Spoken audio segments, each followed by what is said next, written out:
Good morning, everyone. I'm Vance Wiley, the Development Services Manager here at Community Development for the City of Pearland. Thank you for joining us today for our quarterly Prepared for Progress. In this edition, we will get an update from Eric Roche in Finance, hear from Brian Malone at the EDC, touch base with Ann Struhall at the Chamber of Commerce, and close it out with Raj Shrestha with What's New in Engineering. I'll kick us off with an overview from Community Development. Let's get started with a quick refresher on how our office is operating. While many of us wish that with the new year would come a return to simpler times, we must stay vigilant with our actions to keep our community safe. That being said, Community Development is still providing 100% of its services. As always, our online permitting portal, eTrackIt, is available 24 hours a day, 7 days a week. You can utilize eTrackIt for applying for permits, making payments, registering as a contractor or design professional, checking on reviews and inspections, scheduling pre-development meetings, and much more. If you need to stop by in person, you can make an appointment by calling 281-652-1638 or use the Book Now button found on Community Development's page of the website. Often, appointments can be made for the same day. Coming soon and available now. The coming soon projects you see here are items we are working on to improve your experience and further enhance the one-stop shop atmosphere at Community Development. COVID-19 has rocked the world, forcing industries to evaluate their operations and evolve to changing times. Here at Community Development, we are doing just that. We are working to make our permitting software more efficient, finding ways to streamline processes, creating a how-to video library, and recently, we engaged with a firm to implement a new online feature called Open Counter. This tool will allow members of our community to independently research potential locations for their business ideas and generate summary information about permitting and the cost associated with it. Currently, staff is working with a consultant to populate the database for the software. Open Counter will be rolled out for the public later this year. The first video for the new library covers how to register as an architect, engineer, or contractor using eTrackIt and will be posted online soon. A couple other videos that are in the works and coming soon are how to apply for a commercial new construction permit and how to apply for a single-family new construction permit.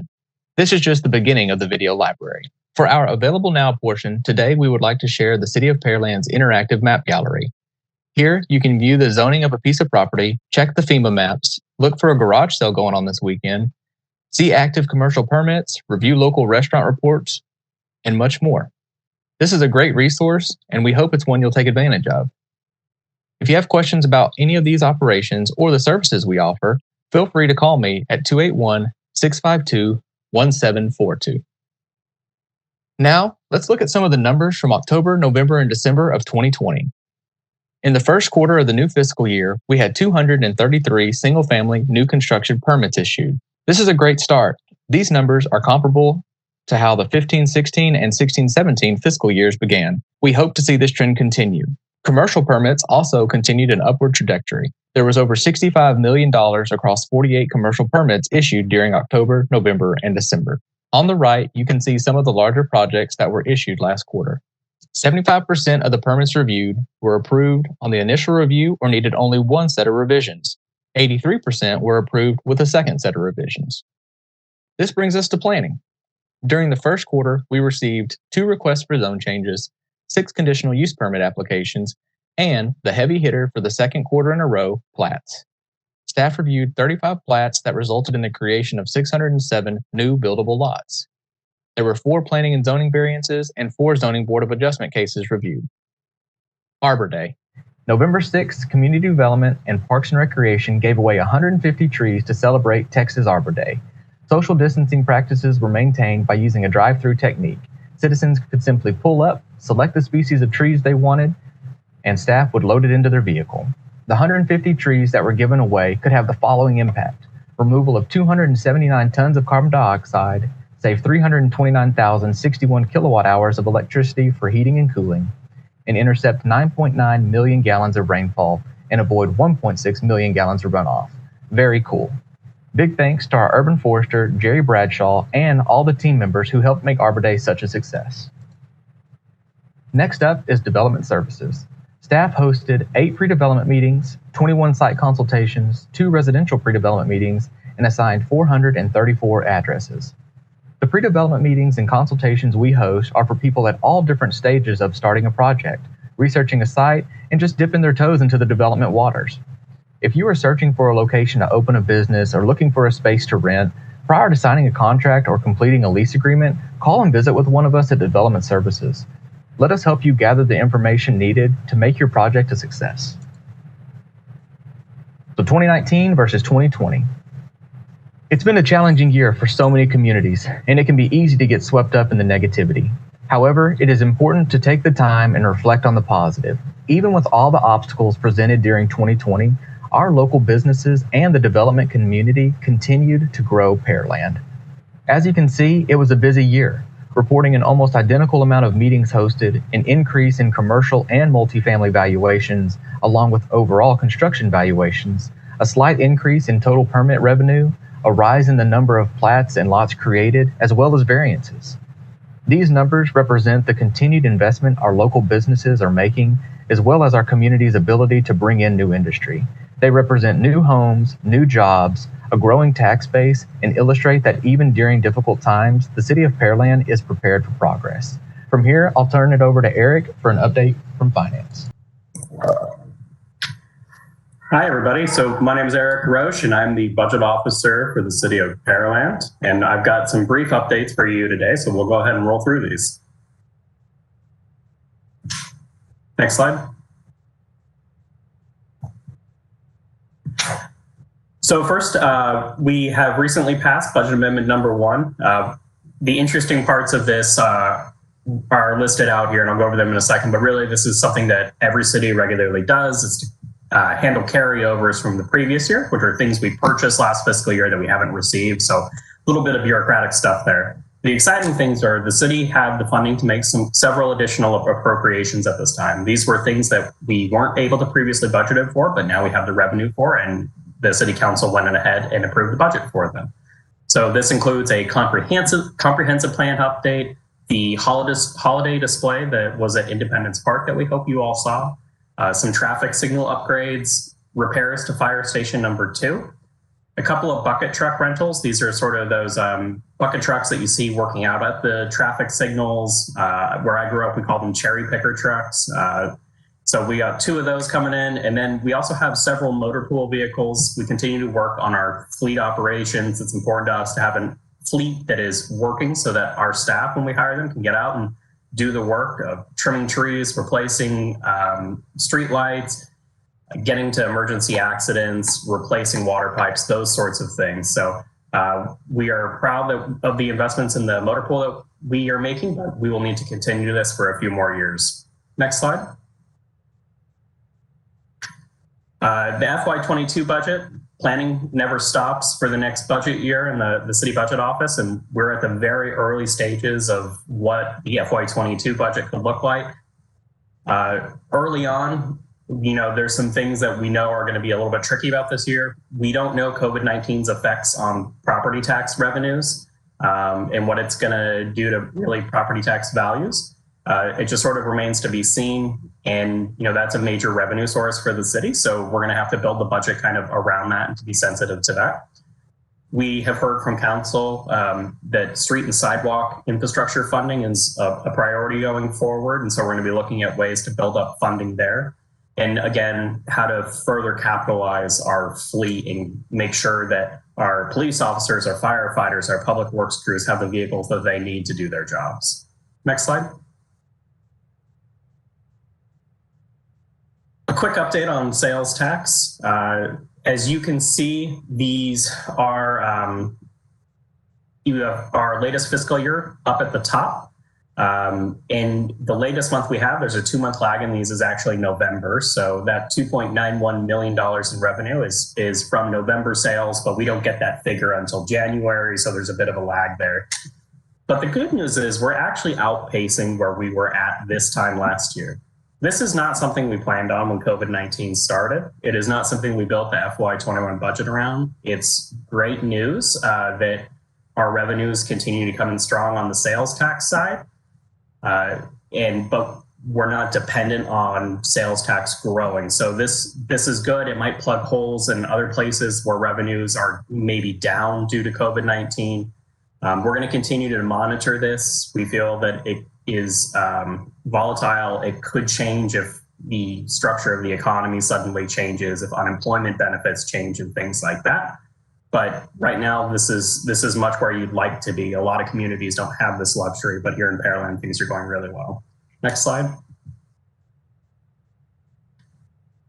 Just to give another way of looking at this, so what you see here is comparisons to last year. So if you look all the way to the right of this chart, that 7.7 figure you see, that's referring to our January period collections being up 7.7% compared to last January.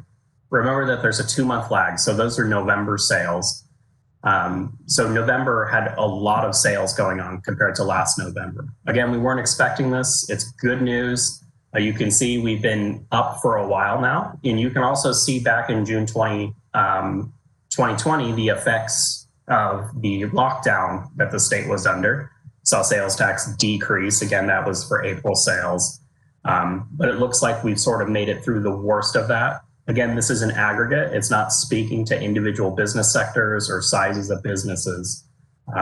So certain sectors may still be hurting, and we're certainly sensitive to that. But overall, the city sales tax collections remain strong, and we hope that this continues. Thanks, Vance. Yeah, thanks, Eric. So next up is Bryant Malone with the EDC.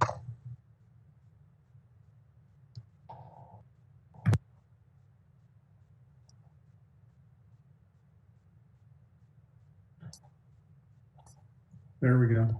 Well, good morning. As Vance said, I'm Brian Malone. I'm the Vice President for the Pearland Economic Development Corporation. And this morning, we're going to have a fairly impactful and eventful show, I think. Looking forward to presenting some information about what the EDC is doing. Next, please. Today, we're going to talk a little bit about the COVID-19 and obviously the current and stimulus programs that the federal government is doing. We're going to look at the project update on State Highway 35, which is the Drier Road reconstruction, and then talk about one of our new businesses, Endress+Hauser, that has just opened up, and then also look at a few statistics about Pearland. Next, please.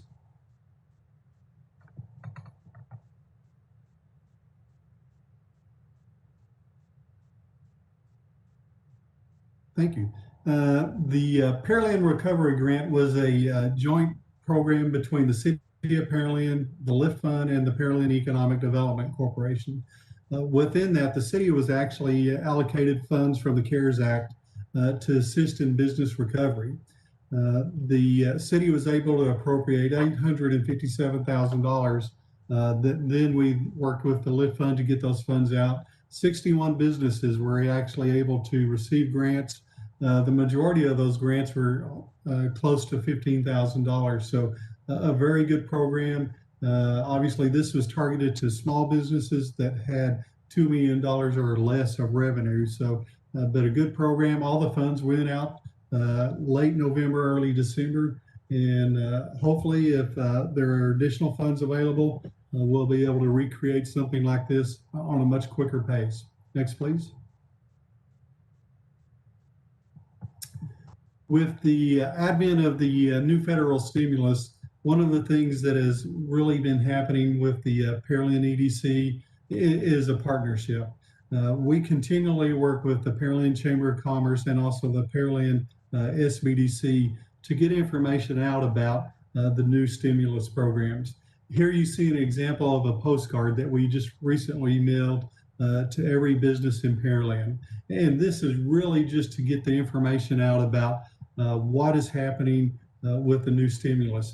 Currently, we're using these types of postcards, email blasts, social media, press releases to get the information about what the programs are and how you can access those for our local businesses. Next, I'm going to cover some of the programs that the new stimulus package is all about. Next, please. One of the main programs that many of the businesses in Pearland took advantage of this past year was the EIDL, or the Economic Injury Disaster Loan Grant. This is a program through the SBA that has now been reopened. And as you can see there, it's open through the end of the year.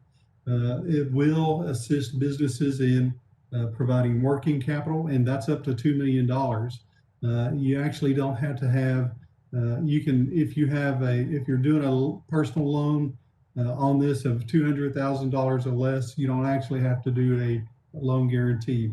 One of the things that is also critical here is if you are doing one of these programs, you have to have a loan over $25,000, you're going to have collateral. One of the good things that is very beneficial is that there is a deferred payment on this. A repayment on these loans can begin 12 months after your note is signed. And the usage, you can use them for working capital and normal operating expenses. Here on the slide, obviously you see a linkage to that, and we have several more linkages that we'll be talking about here in a moment. Next slide, please.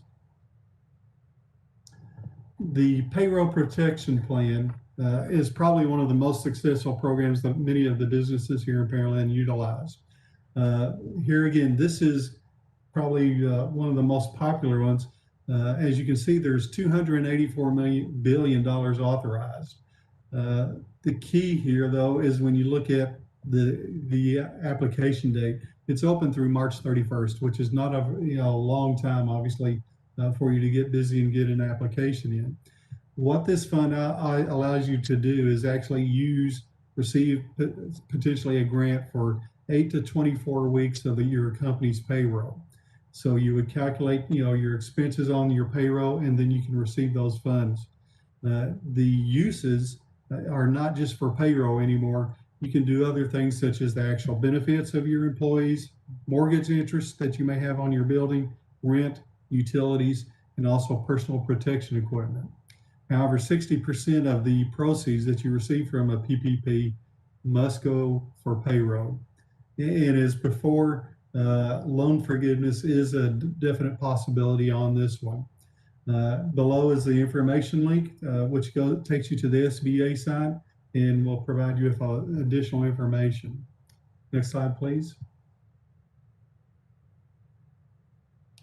There are also a couple of other programs that the SBA has been reauthorized on. The SBA Small Business Debt Relief Program. This is a program that strictly applies to if you have a SBA 7A or a 504 loan. This will actually defer a lot of your debt, your interest and principal, for up to $9,000 per month for a specified period. And that's going to be something that the term of that will be negotiated by SBA. And the SBA also has some additional programs, the SBA Bridge Loan, where you can access up to $25,000. Next, please. All this information is available on PEDC's website. So here is the linkage that you can see here at the bottom. We continually update the information on this as it becomes available. The COVID information we know is very important. One of the most key things and important things that you can do if you are a business looking at doing any of these programs is first contact your lender, because that's primarily who you'll be working with. So contact your lender as soon as possible so that you can get rolling on the applications. You can do all the applications online, but still you need to be working with your lender. Next slide, please. The State Highway 35 redevelopment strategy is a part of the Pearland Prosperity Plan and also the Pearland 2020 plan, where we look at specific areas in Pearland that need some assistance to grow in redevelopment. One of these obviously is the Drier Road area. In the map above, you can see that this was a phase project, and today we're looking at phase 2. Drier Road, as you can see from the picture, was not much of a road, quite honestly. Barely wide enough for one vehicle to get past. The $1 million project installed new water, sewer, new road, curb and gutter, and in that regard, and also it is able to take all the storm drainage with that. We began construction of that back in June of last year and have actually now just pretty much completed. Next slide, please. This gives you an idea of the product that was actually put in. You can see that there's a sidewalk, a nice roadway, concrete, and this is really important for those industrial users on this road. ERS CAT just opened up a 50,000 square foot facility, and they moved some major equipment up and down this road. So we know that's going to be a good thing for them. Next slide, please. And this is just another photo of the product. This road will have a long longevity and eliminate ongoing maintenance for the city in that regard. Okay, next slide. One of the things, obviously, that the EDC is tasked with is business attraction for the community. And we have been very fortunate and very blessed that we've had some great companies choose Pearland. One of those is Endress+Hauser. Endress+Hauser is a Swiss-based company with their U.S. headquarters up in Indiana. Just to give you a little bit of flavor of how long some of these projects takes, you can see that we actually announced the project in October of 2018. Prior to that, we actually began probably April of 2018 working with E&H's site consultants on this specific site. Announced the project in 2018, then began construction in 2019 for a 112,000 square foot facility. The rendering you can see gives you a pretty good idea of what they thought they were going to build. And I can tell you they did that. Next slide, please. This just gives you an idea of the finished product that sits at the corner of Kirby Drive and Beltway 8. It is a fabulous facility that they have built to utilize for training, research, and development. It houses a whole bunch of different units of Endress+Hauser that they have. Endress+Hauser does all things flow instrumentation and measurement. So they are in all industries, whether it's oil and gas, food, water measurement, you name it, they are involved with that. The great thing, obviously, about this project is it creates about 110 jobs and also created about $38.5 million of capital investment. Next slide, please. A little bit of information about unemployment information. As you can tell from this slide, Pearland historically has actually had a very low unemployment rate. And back in February of last year, we were probably really close to one of our historical lows. We were down around 3%. And then obviously once COVID hit and also the energy sector crisis, we obviously took a huge hit in terms of people becoming unemployed, and it actually went up to almost 11%. Since then, it has stabilized a little bit. It's come down to about 6.5% since the peak. This translates still to about 4,200 people in Pearland that are unemployed. So we continue to monitor this and continue to look for companies like Endress so that people have opportunities for new employment. Next slide, please.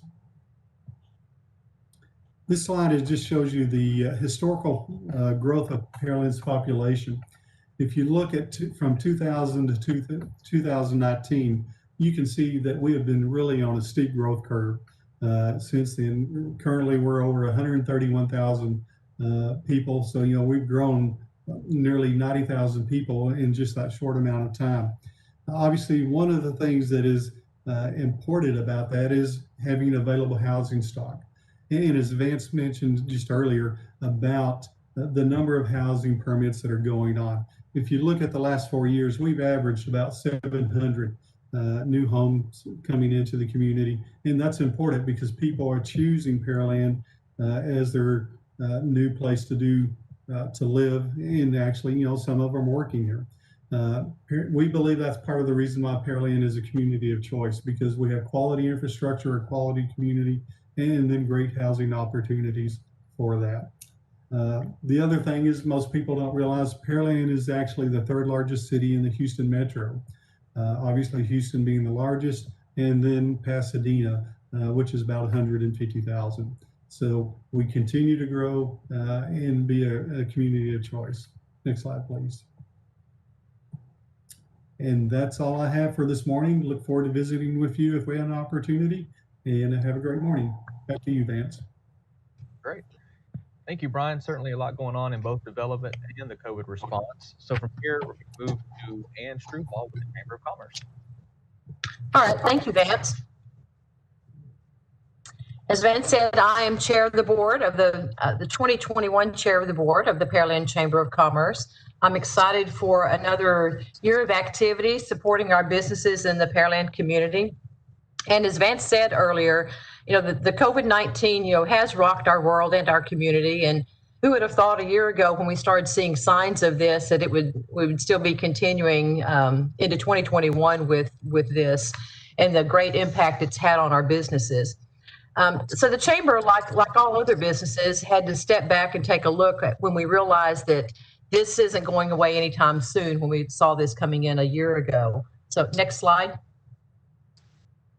So we too had to take a look to see how can we think outside the box. How can we support our members in a new way since we can't be in person and not knowing where they're at. So what we initiated was let's get out and contact our members. So you can see from the slide some of the activities we've done in 2020. I wanted to go over some of the significant things that have really had an impact and helped to support our business members. So we made, between the chamber staff and some of the board members, there were over 2,700 member contacts made.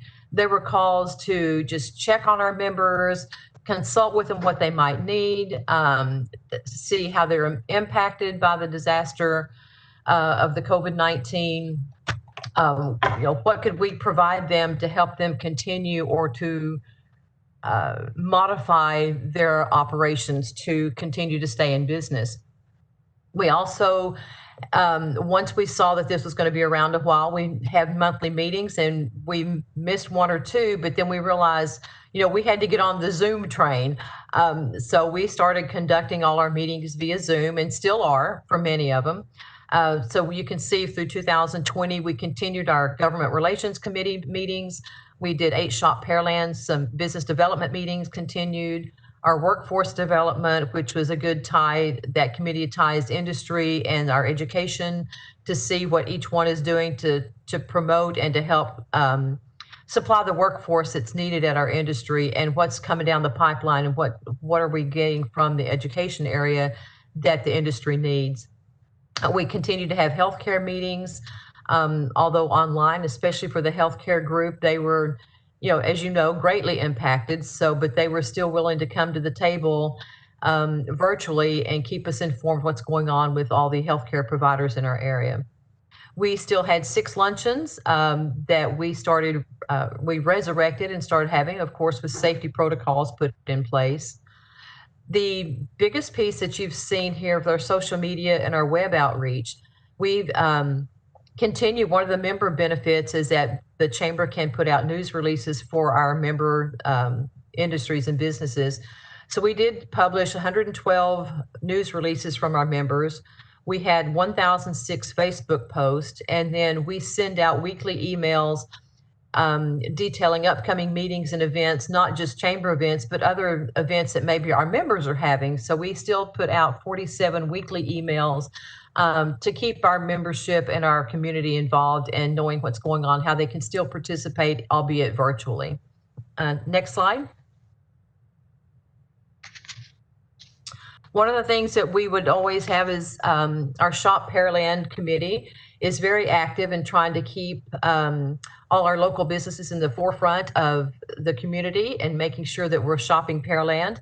We would normally have vendor fairs and vendors would provide, for lack of a better term, tchotchkes and giveaways to give to our industries and our businesses. Since we couldn't do that and not having in-person vendor fairs like that, we did initiate our Shop Pearland in a Bag. So 2 industries and 2 businesses that we targeted for our initial rollout of this was HCA Houston, the healthcare Pearland operation. We delivered 250 bags in September 2020. And then in December 2020, we delivered 250 bags to Dover Energy.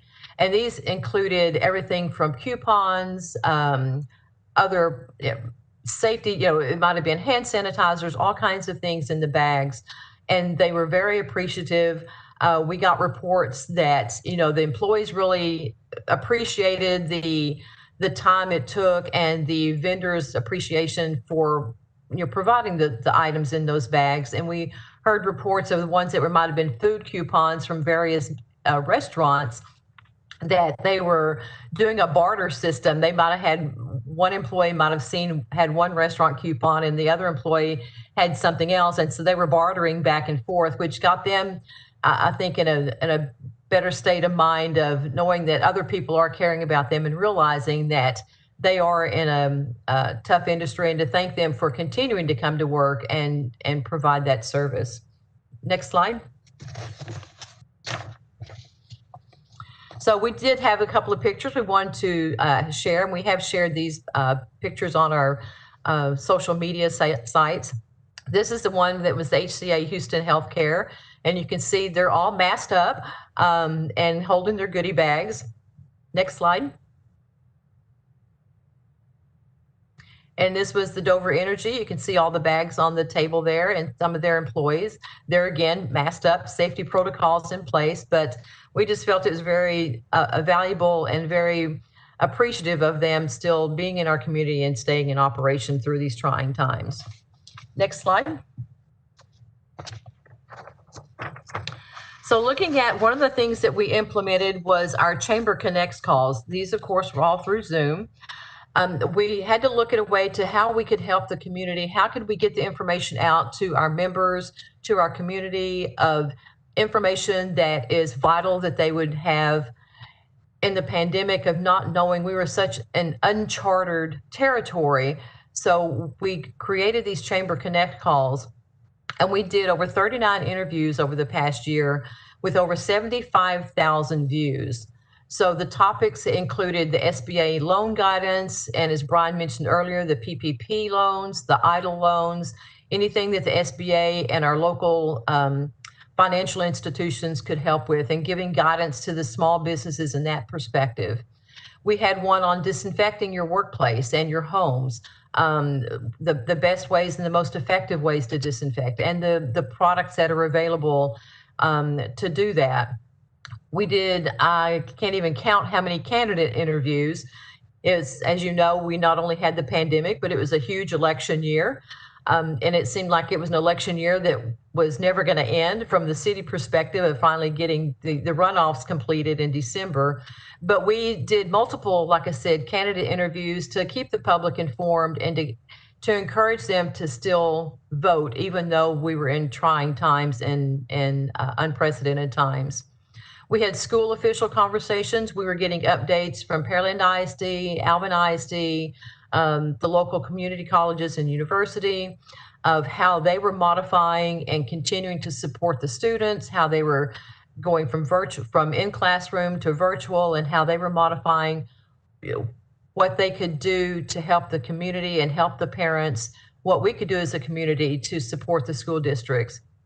So that was we had numerous conversations on that, and we continue to get updates from the school officials with monthly meetings. We had some healthcare panels there again we have numerous healthcare providers in this area.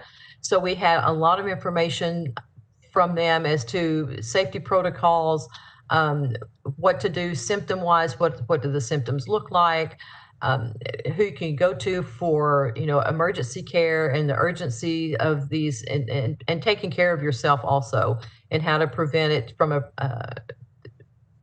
contracting the virus, excuse me. Then we also had our city officials, numerous Chamber Connects with them, including our Mayor Emeritus Tom Reed with almost 5,000 views. So like I said, we have done a lot with this. We'll continue to do Chamber Connect calls. We're looking for topics that we will continue to have for 2021 that are applicable, such as in, just an example would be in May, if we need to do one on hurricane preparedness. That season rolls around, that's Mother Nature taking care of that one. So we want to make sure that people are prepared for that. And so there'll be other topics that we'll be addressing in 2021 to keep our public and our community and our members involved and knowledgeable. Next slide. We are having our in-person annual banquet and meeting this coming Thursday, January 28th. It is at the Knights of Columbus Hall here in Pearland. We are doing this in person. We will have safety protocols in place. There will be hand sanitizer stations throughout. The tables will be spaced further apart. People will be required to wear masks unless you're sitting at the table and eating. And even at that, if you're sitting next to someone and you're not comfortable, you don't know them, you feel free to, we're encouraging people, if you want to wear your mask at that time, then let's do that. One of the things that if we have to cancel the in-person gala or the banquet and meeting, it will be totally canceled. We won't go virtual with this one just because of it being at the Knights of Columbus Hall. We do not have the infrastructure and the technology available to flip it to a virtual event. So it's either in person on the 28th or not at all. But right now we are going forward, and we have there is a little bit of limited seating. We did cut back on the available seats. So if you're interested, please contact the chamber and make your reservation as soon as possible so that we can have a place for you. Next slide. We are looking forward to our monthly membership luncheon in February. It is Thursday, February 18th at First Church in Pearland. They're on 518. And we are welcomed and excited to hear from our new mayor, Mayor Kevin Cole, giving his State of the City address. This one will be available to if something changes and we cannot have this event and this luncheon in person, we can migrate this one over to a virtual event because First Church does have the technology and the capability to stream this and host this virtually. So more to come on that. Like I said, it's a moving target, as you may know, but we do plan on having this one in person at First Church on February 18th. Next slide. We have resurrected and are having our First Friday events. Again, these are networking events that are open to the public. We did not do one in January, but our next one coming up is February 5th. We look for locations that are either outside or large enough to where we can have these events safely and have the social distancing available to where members and guests feel safe to come and join us. This one, as it stands now, is at the YMCA here in Pearland, and it will be outside, barring any weather conditions that might change that. So we look forward to having people come and join us. There will be a few vendor tables, but it's very limited. So it is a good time to come out and just check on each other and network to see what new businesses are in town and what's coming up with the chamber and how we can help provide support for our local businesses. Next slide. There again, this was another slide that was just about the Chamber Connects. We can go to the next slide. This was, like I said, we will continue those events throughout 2021. Our Shop Pearland supports our local businesses. We encourage people to purchase to keep our businesses healthy, buy from area businesses. As you've seen, our businesses have modified their method of operation, in particular the restaurants. Many of them have gone curbside pickup, and they have continued. Even though their dining rooms are open, they still continue with a curbside pickup and orders to go. And I think that's great that they've been able to modify. And as you saw from the sales tax revenue report earlier from the city, business is continuing in Pearland. And so we want to continue to support those businesses here locally in whatever way we can. So yes, Pearland is open. Our next slide. One of the things with our areas of our Shop Pearland is our Dine Pearland group. It's a program that we have started, I don't even know how long ago it was, but it's a fun way to get out and enjoy the restaurants. We have a group that will continue to go as a group to dine in Pearland. We really highlight one one restaurant a month, and we ask that you dine at that restaurant. Even if it's a to-go and curbside, take a picture of you at the restaurant or with their signage and post it on social media to give them the credit and the publicity that they deserve for staying in business and modifying their businesses. We want to continue to promote them. Next slide. These are our upcoming meetings in February with the Chamber. There again, you'll see our healthcare committee is Friday, February 5th, along with our first Fridays that afternoon. Our Tuesday is our Shop Pearland meeting at 9 a.m. I don't have the location of that. It may still be a virtual meeting, but you can check our Pearland Chamber calendar. It will give you the dates and times and the reminders and the locations if it's not a Zoom call. I mentioned our Dine Pearland Lunch Bunch that meets at noon on February 9th. The February restaurant is Chicken Salad Chick there on Pearland Parkway. You still have time to visit our January one, which was, let me think who that was. The bar at Friends Uncorked in Friendswood. So there's still time to visit Friends Uncorked in Friendswood. And then you've got the Chicken Salad Chick for February. And then again, our February 12th will be our government relations meeting, where we have a lot of elected officials on that call and city officials and county officials that will give us updates from that area. Next slide. A few more. Our Workforce Development Committee will be February 17th. Ignore the date at the top of that slide. It says May 2020. That is February 2021. One glitch. There's always one slide that you might have a small error on. But the important part is the dates are correct. So February 19th is our business development meeting at 10 a.m. That one is also by Zoom. And one of the things that we have done is with our strategic planning, we have really looked at focusing on entrepreneurship also. So our pillars, is promote, educate, advocate, and represent. We've looked at that E and have modified that to be from educate to entrepreneurship, especially with the evidence that we've seen with so many people losing their jobs from the pandemic. A lot of people have taken charge and decided to start their own business. So we're really looking to not only support our current businesses and our current members, but looking to see where we can help, whether it's educating, supporting, advocating, whatever they need for an entrepreneur on their startups. We have the SBDC, we have the SBA, the PEDC. So we've got a lot of tools that we can help guide these entrepreneurs into having a successful startup. And we want to encourage that. So we are really looking to see where we can go down that path in 2021 and provide that support. And next slide. And this one is just a fun picture of our chamber staff. You got Jerry and Carol and Cheryl and Raquel and Leslie. So they are there and willing and able to help you in whatever way possible to support our businesses in the Pearland community and to invite our community to continue to shop Pearland. Next slide.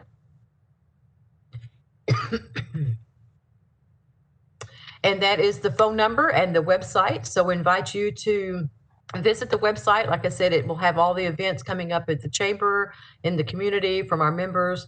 We encourage you, like I said, shop Pearland, buy Pearland, promote Pearland. And thank you very much for your time today. Thanks. And back to Vance. Thanks, man. As always, so many great resources offered by the Chamber, ways for members of the community and our business community to stay connected and get involved. So thank you again to Ann and everybody at the Chamber for all you do. Next up is Raj with Engineering and Capital Projects. Hello, good morning. My name is Raj Shrestha. I'm the Assistant Director of Engineering.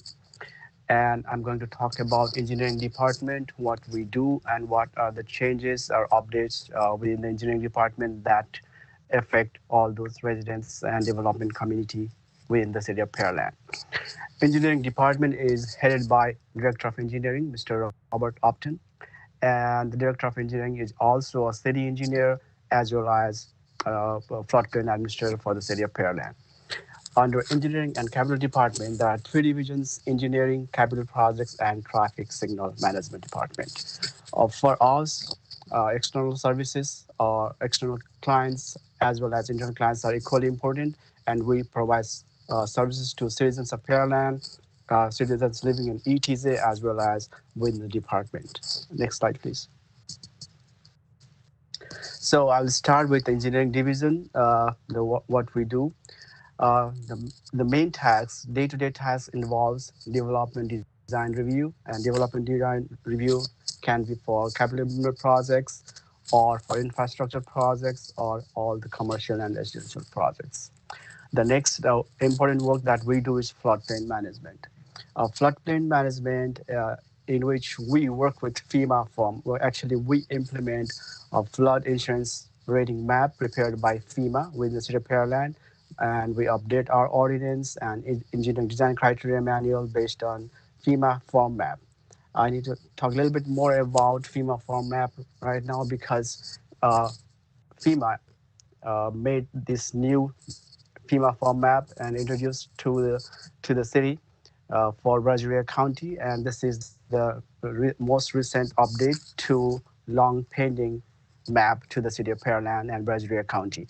So all these maps are available in our city website, in our GIS interactive web page, and reflects the current floodplain within the city. There is a good news, it is more accurate, more precise because this maps is prepared based on new technologies, but there is some glitch and challenges because this new flood map puts a lot of areas in the floodplain. Plus, there are several subdivisions which went through letter of map revision by field and removed from the floodplain by letter of map revision, now put back into the floodplain again. But FEMA did revalidate those FEMA letter of map revisions. That means like with the letter of map revision revalidation, they are still outside of floodplain. But to claim that, they need to go to City of Pearland webpage, and we have updated our webpage that shows the area that has been revalidated. So I would like to uh, uh, talk to and motivate our developers and mod engineers to go and review all those developed areas, where in some cases those areas which were not in floodplain in the past now are in floodplain, and that area may not be in floodplain, floodplain and can be removed from the floodplain by letter of map amendment. But if the mod engineer or development community go ahead and start that process, it will be easier. Otherwise, we will be getting a lot of calls from each individual residents. So for that, feel free to contact City of Pearland Engineering Department. We can guide you to go ahead and do letter of map amendment. Uh, Next major item that we do is stormwater management. I would always like to point out that difference between floodplain management and stormwater management, because both of those relates to the stormwater. Where floodplain management, we basically deal with the volume of the water or amount of discharge and flooding, whereas in stormwater management it deals with the water quality issues. So pre-construction, post-construction water quality issues are handled by stormwater management. And for stormwater management, city develops 5-year stormwater management plan and implements that and on annual basis. So we set aside goals for each year and report that to TCEQ and on annual basis. So we prepare a report and submit that to TCEQ annually to make sure that we are on target and meet all those goals that we say we're going to do for the city of Pearland area. Next slide, please. The next thing we continuously do is update to engineering design criteria manual. Uh, we Our last update was in 2018, and we recently updated our guideline again in October 2020. So October 2020 update is mostly text cleanup and cleanup of the languages and making it more clear and more readable than 2018. There are some glitches in the languages in 2018. So those text cleanup are done in 2020. Apart from there are a little bit of changes in our drainage update in our new ADCM that matches with our update to floodplain ordinance 2. I just want everyone to go to read the EDCM for clear picture, but some highlights are like this. After hearing a lot of problems and issues with the small detention pond for residential lots, we have removed that requirement for the lots less than 15,000 square foot. What that means, if your lot is outside of 100-year floodplain and the lot size is less than 15,000 square feet, then no detention is required. But at the same time, we have amended our floodplain ordinance and EDCM that if the area is within 500-year floodplain, then the floodplain fill mitigation needs to be provided for 500-year floodplain. In the past, it was 100-year requirement, and this 500-year requirement is consistent with Harris County and City of Houston, so it just matches overall in the area. And there is survey benchmarks. In the past, we had 1995 survey benchmarks. Now it is updated to new benchmarks. We've installed 4 deep monuments, that's 65 feet deep monuments, all at different quarters of the city, as well as 15 surface mounted benchmarks. So we would like all those projects be surveyed using our new survey benchmarks. And this survey benchmark is based on 1988 2001 adjustment. So NAVD 1988 2001 adjustment is consistent with new flood maps. So there is no need to convert those different datums because these new survey benchmarks and FEMA benchmarks is consistent and comparable. The other things that we work on is mitigation grant application. We work with Texas Water Development Board as well as HMGP and apply for different kind of grants. Right now we have applied for about $100 million grant with GLO to realign Hickory Slough. We're all crossing fingers that that grant get approved so we could improve our drainage system. Similarly, on an annual basis, we've been applying for flood management assistance grant from Texas Water Development Board. And right now we have like 5 homes to be elevated based using those grants, as well as 19 buyout lots that is under process and ongoing. Next slide, please.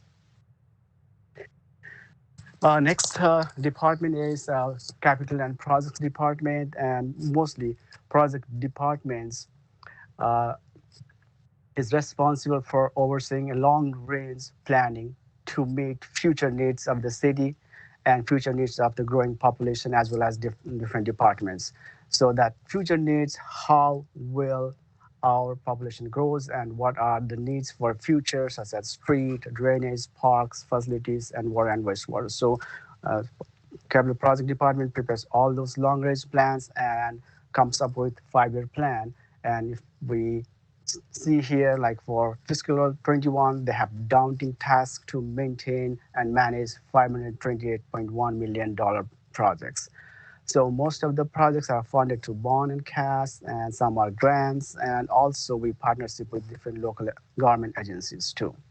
So to point out some of the highlights of the projects, one, they are under construction or design right now, are surface water treatment plant, Fire Station 4, animal shelter, Statter Creek Library, and there are several of other 2019 bond programs.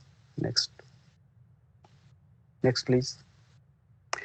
Here we can see the pictures of different locations and different capital improvement projects. One on the left top corner is surface water treatment plant and a fire station, animal shelter, and library. We can see all those different major projects in this slide.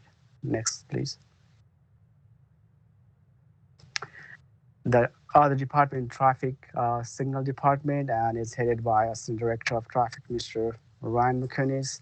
And traffic signal department is responsible for managing, maintaining, and enhancing traffic mobility throughout the city. They are responsible for maintaining more than 102 traffic signals, and they continuously upgrade the signal system. Right now, they're working on traffic aware signal system, and they're constantly working to connect all these different signals with fiber network. And also, they work with our different school districts to adjust the classer timing, morning school hour, afternoon school hours. All the timings are very important. So continuously work with them to maintain those driving classer timings and times. That's all. Back to Vance. Thank you. Thank you, Raj. As you can see, there's so many great positive things going on in our community. And while this brings us to the end of today's Prepared for Progress Forum, and we want to thank all of our presenters for taking the time to visit with us, and thank you for taking the time to watch, please keep in mind that these events are for you. If there is additional information you would like to see